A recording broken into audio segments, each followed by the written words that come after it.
Hi, I am Isabella. I want to tell you my story. I used to believe that love and ambition could walk hand in hand. For years, I built my life around that belief, around him. To the world, we were the perfect pair.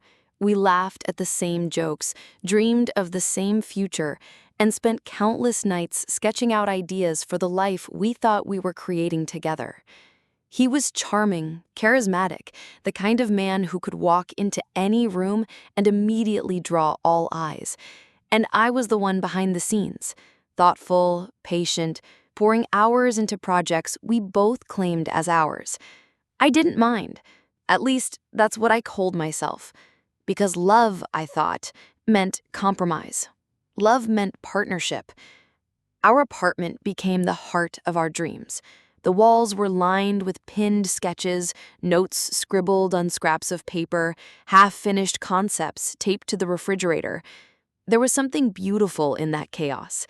He would sit on the couch, speaking with boundless energy about what we could become, while I sat cross-legged on the floor, carefully tracing lines, refining ideas.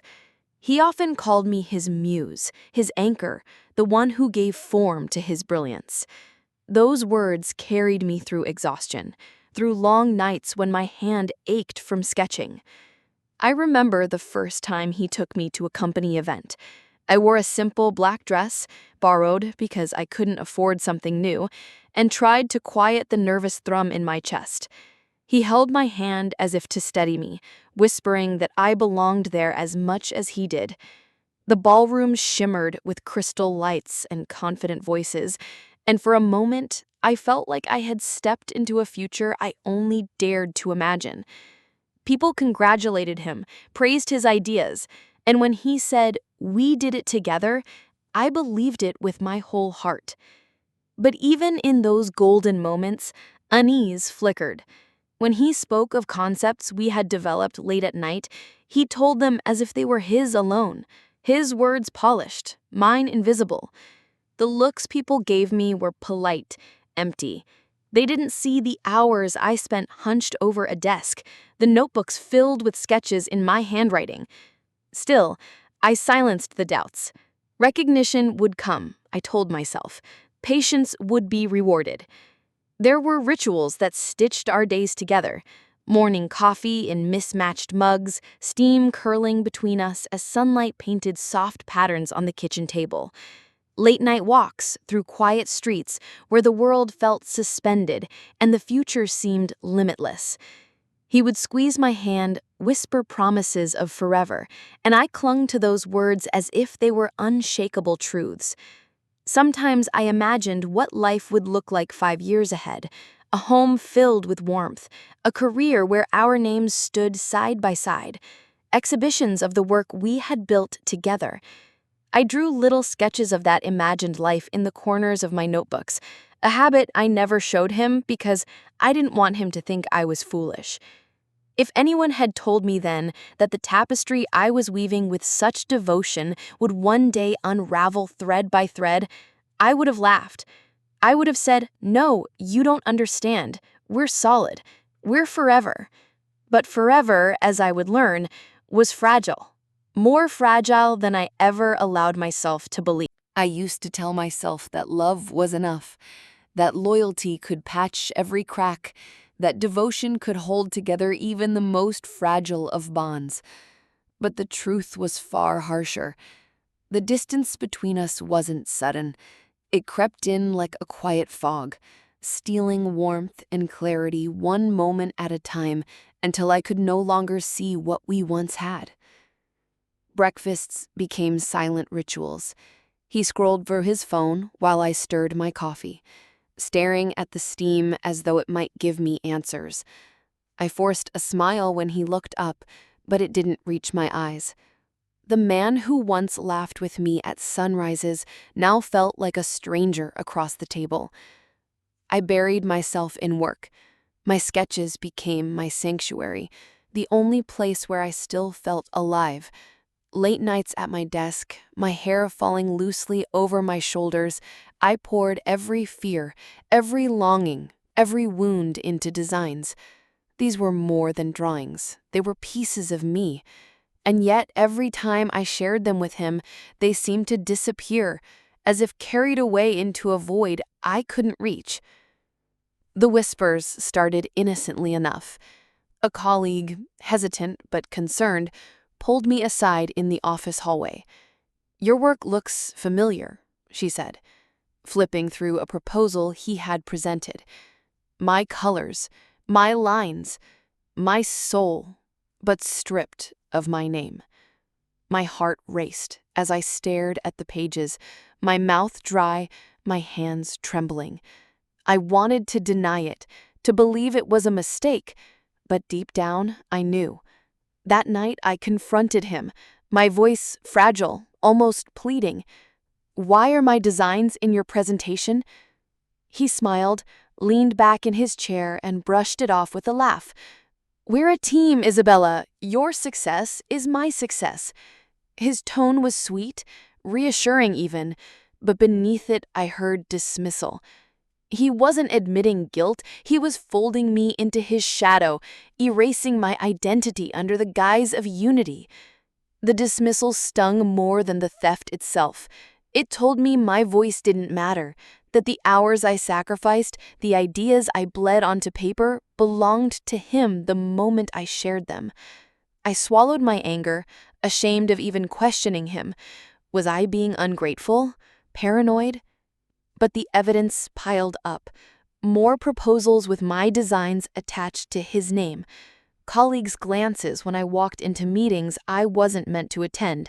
My chest tightened each time, the weight of silence pressing harder.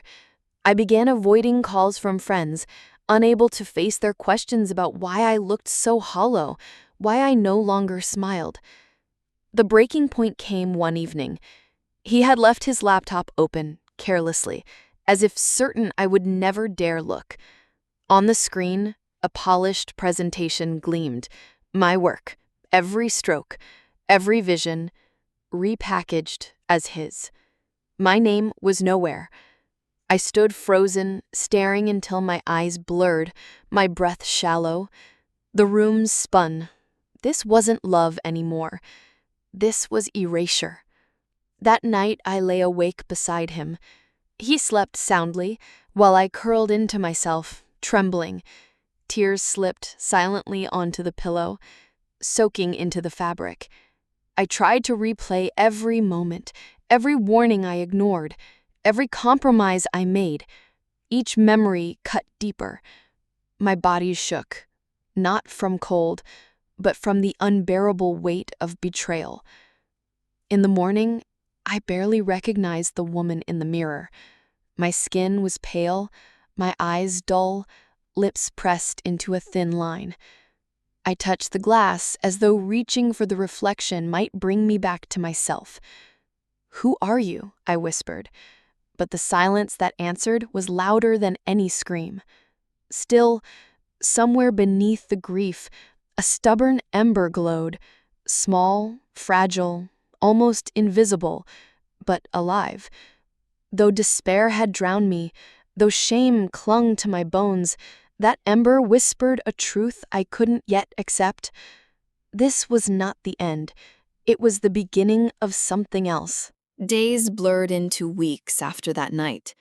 I carried myself through the hours like a ghost, present but absent, breathing but hollow. My body moved on instinct, shower, coffee, work. Yet my mind felt detached, as if I were watching someone else live my life from behind glass. The betrayal wasn't just personal. It clung to every corner of my professional world.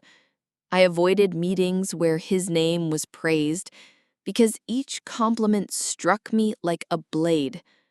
My chest tightened whenever I overheard colleagues speaking about his brilliance. It was my brilliance, carved from my sleepless nights, but the words had been stolen, the credit erased. I thought about leaving, the company, the city, even the life I had sacrificed everything for. Shame became my shadow. I couldn't admit to anyone what had happened. To say it aloud would make it too real. At home, Silence thickened. He returned late most nights, smelling of cologne and victory. He carried himself like a man untouchable, his career soaring higher with each stolen step. I stayed behind, shrinking into corners, pretending not to notice the way he dismissed me with a glance, as though I were already fading from his life. One evening, the apartment felt unbearable. I left without a word, walking aimlessly through the city streets, lights blurred into streaks against my tear-filled eyes. My chest ached, but I kept moving, needing distance from the walls that witnessed my unraveling. I wandered until I found myself at a small bookstore, tucked between cafes. I stepped inside, drawn by its warm glow. The shelves smelled of old paper and ink, the air heavy with quiet. I drifted through the aisles until my hands rested on a forgotten sketchbook, its cover plain and worn. For reasons I couldn't explain, I bought it and carried it home. That night, under the dim lamp at my desk, I opened its blank pages. My hand trembled as I picked up a pencil. It had been weeks since I dared to draw, fearing that even my art had abandoned me.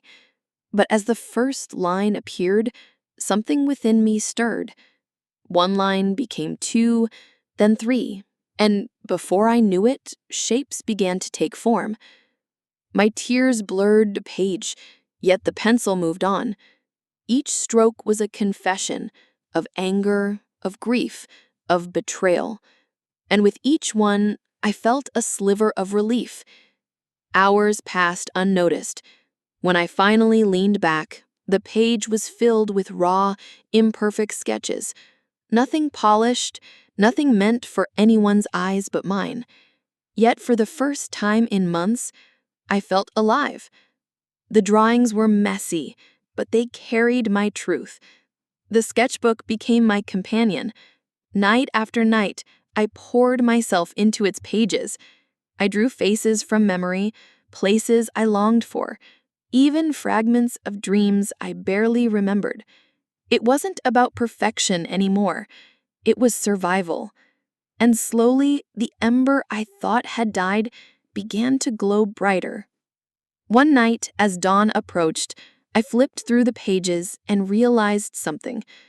My pain was no longer silent. It had a shape, a form, a voice. For so long, I had been erased.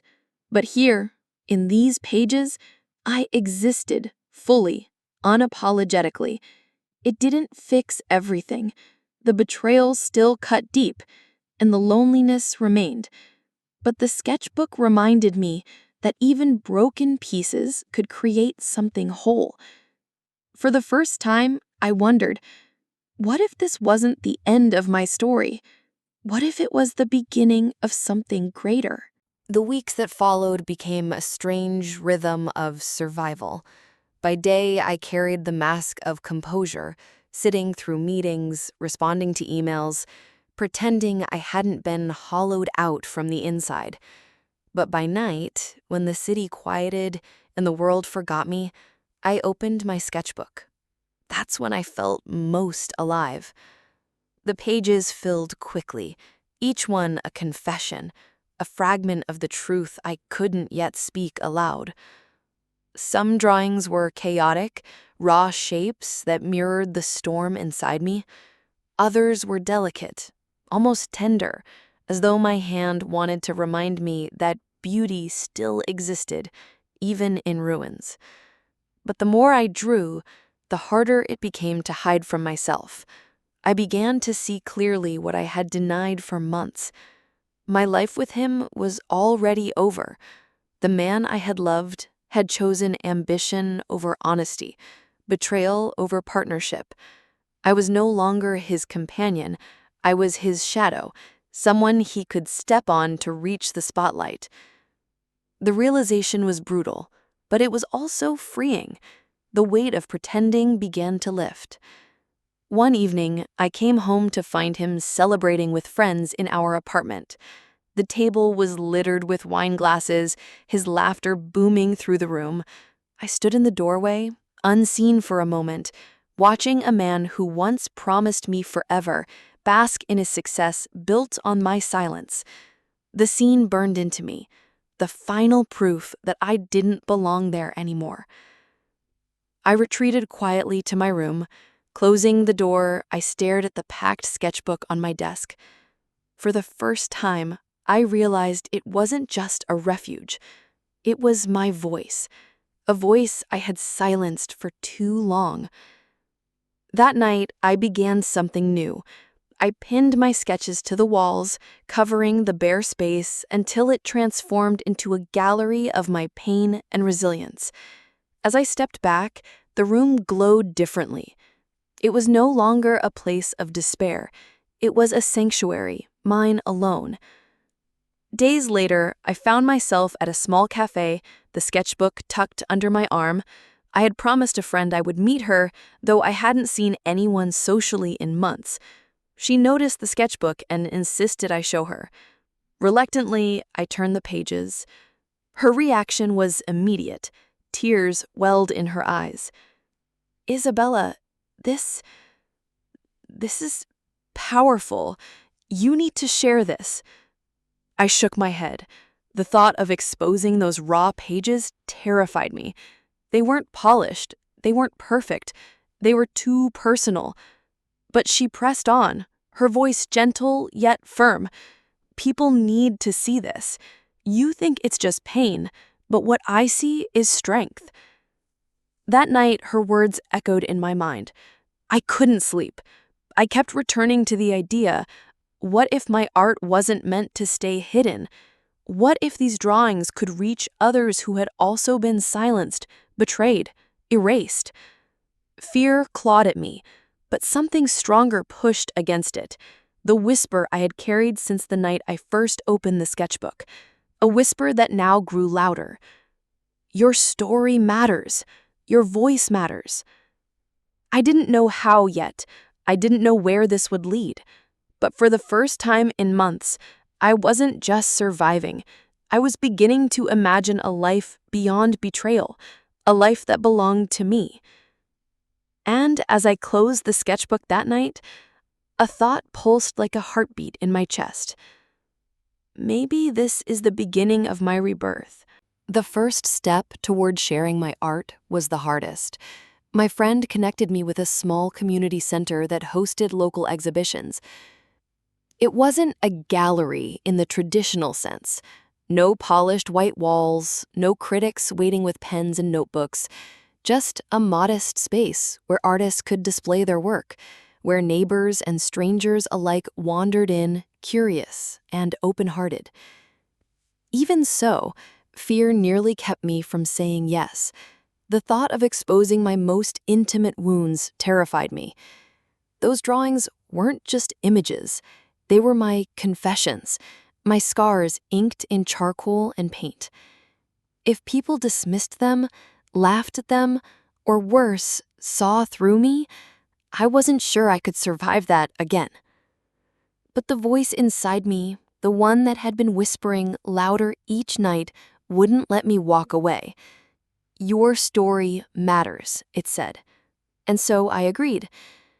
The week leading up to the exhibition was a storm of doubt and preparation. I framed each drawing carefully, smoothing out every crease, making sure they were presentable. But every time I stepped back, I wondered if they were enough, if I was enough. The night of the exhibition arrived, and I almost didn't go. I stood in front of my mirror wearing a simple black dress, my hands trembling so badly I could barely fasten the clasp of my necklace. My reflection stared back at me, a woman I barely recognized. She looked fragile, but beneath the surface there was a glimmer of something I hadn't seen in months: courage.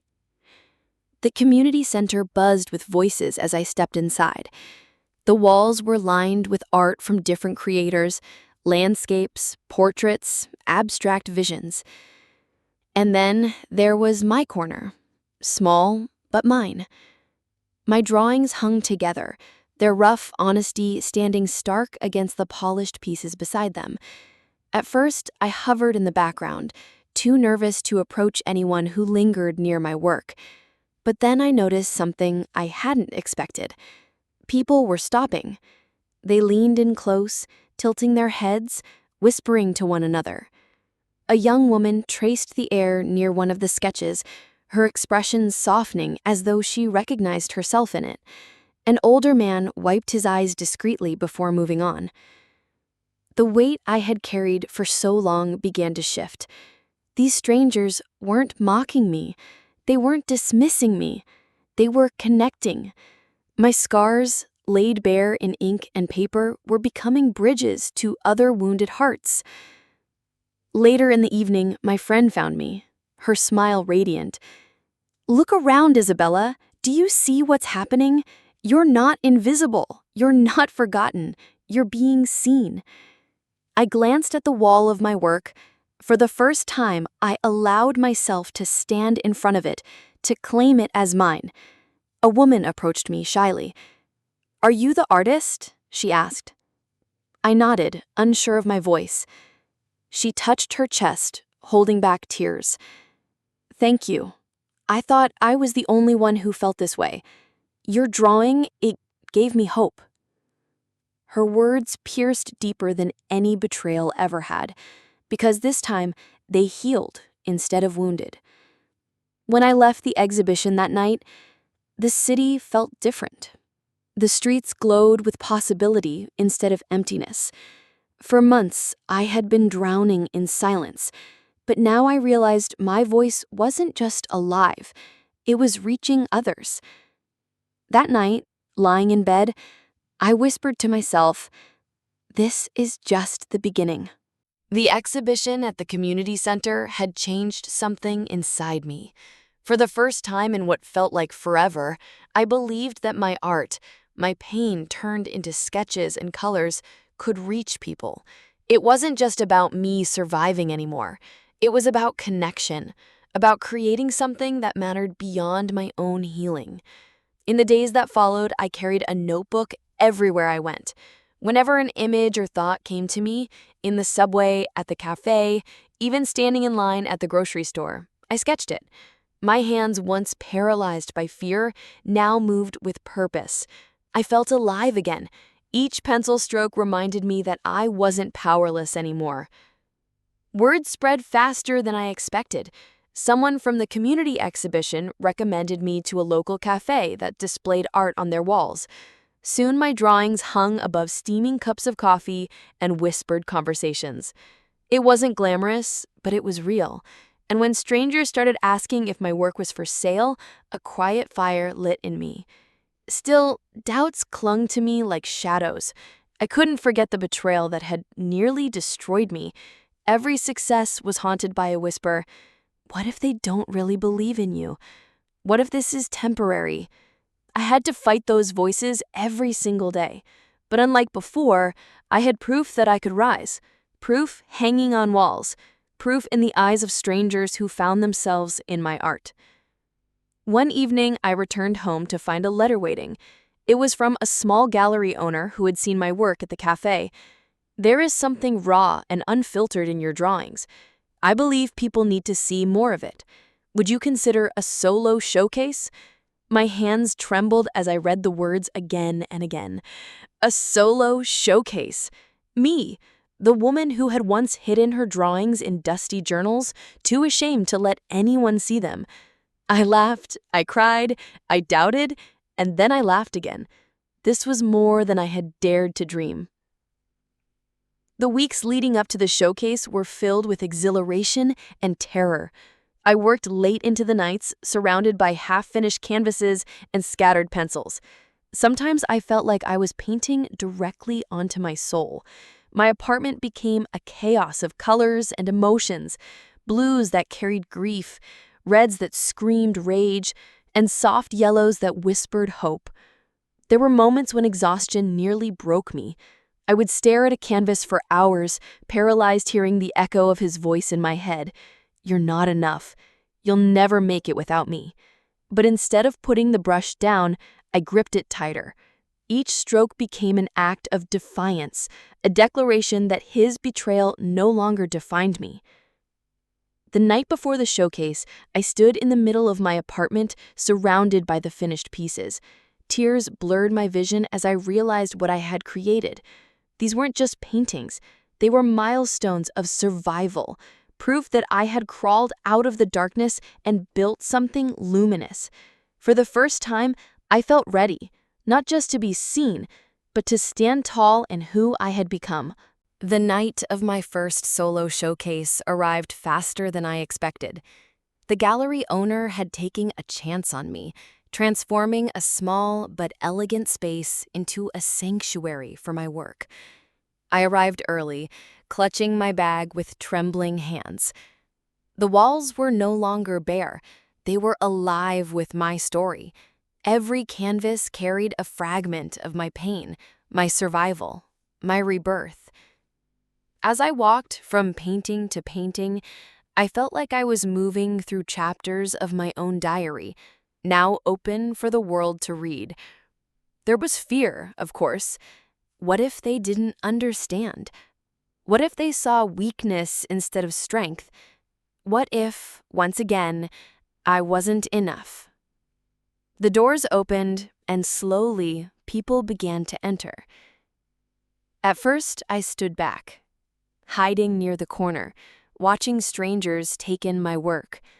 Some tilted their heads, some leaned closer to study the brush strokes, and some simply stood silently, their eyes glistening.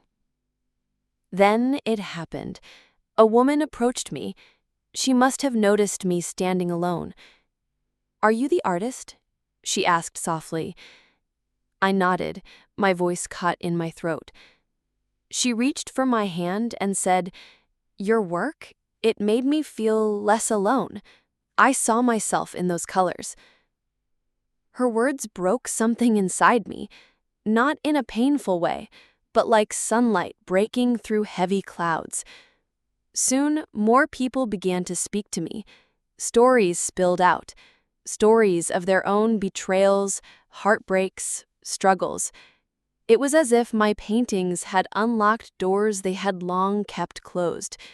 Each person reminded me that my scars had become bridges, connecting me to others who had walked through darkness. As the evening went on, the gallery filled with conversations, laughter, and quiet tears. A journalist asked for an interview. A collector inquired about purchasing 2 of my larger pieces. The gallery owner pulled me aside with a smile that said, "You see, you belong here." But the most powerful moment came near the end. I stood in front of a painting that had nearly broken me, a storm of black and red strokes born out of a night of despair. A young man stopped in front of it, staring for a long time. Finally, he whispered, "This feels like my battle with depression." When he turned to me, his eyes were wet. "Thank you for painting what I couldn't put into words." In that moment, I understood. My art wasn't just about reclaiming my voice. It was about giving voice to others, too. Betrayal had tried to silence me, but instead it had ignited something larger. A movement of connection, of resilience. When the night ended and the last guests drifted away, I stood alone in the gallery once more. This time I didn't see emptiness. I saw possibility, strength, a path unfolding before me. I was no longer just Isabella, the woman who had been betrayed. I was Isabella, the artist, the survivor, the storyteller. And for the first time, I didn't just believe I could rise, I knew it. Success doesn't arrive in a single day. It builds quietly, piece by piece, until suddenly the world begins to notice. After my first exhibition, opportunities unfolded like doors I hadn't known existed. One invitation led to another: interviews, articles, collaborations. But the most important step came when I realized I could no longer rely solely on galleries or collectors. I needed to create something that was fully mine. That's when the idea of launching my own brand was born. Not just a name, but a movement. I called it Phoenix Art because, like the mythical bird, I had burned to ashes only to rise again, stronger and brighter. The early days of building my brand were exhausting. My small apartment became a workshop, storage room, and office all at once. Canvases leaned against the walls, stacks of sketches piled high on the desk, paint-stained mugs filled every corner. I poured every ounce of energy into creating new works, designing logos, and crafting a vision that reflected not only my story, but the stories of countless others who had felt broken and forgotten. Soon, demand began to grow. People wanted more than just my paintings. They wanted prints, designs, wearable art that carried a piece of resilience into their everyday lives. I collaborated with artisans to create scarves, journals, and home decor that echoed the same spirit of transformation. Every item carried my signature and a small inscription, "From scars to stars." The launch event for Phoenix Art felt different from my first gallery night. This wasn't about showcasing pain, it was about celebrating rebirth. The venue glowed with warm lights, filled with music and laughter. Models walked gracefully, showcasing wearable art inspired by my paintings. Guests held journals and scarves, each infused with colors that once poured out of my darkest nights. As I took the stage, I looked out at the crowd. Hundreds of faces, from strangers to supporters, all gathered to celebrate what had once been born in silence and heartbreak. "This brand," I said, my voice steady and strong, "is not just mine. It belongs to every single person who has ever felt broken and doubted their worth. These colors, these lines, they are proof that you can rise again." The applause was thunderous. Cameras flashed, tears filled my eyes, but this time they weren't from grief, they were from gratitude. In the months that followed, Phoenix Art gained recognition far beyond what I had ever dreamed. Fashion magazines featured my work. International galleries invited me to display my collections. Online platforms buzzed with stories of how my art had inspired people to pursue their own passions. And then, one day, a message arrived. It was from him, the man who had once betrayed me. He wrote only one line: "I saw your success. Congratulations." I stared at the message, waiting for anger, sadness, or the familiar sting of old wounds. But none came. Instead, I smiled. Because in that moment, I realized I no longer needed his validation, his apology, or even his memory. My scars had already led me to my stars. That night, as I stood in my studio, surrounded by fresh canvases, I felt an overwhelming sense of peace. I had turned betrayal into art, pain into power, scars into stars. And I knew that this was only the beginning.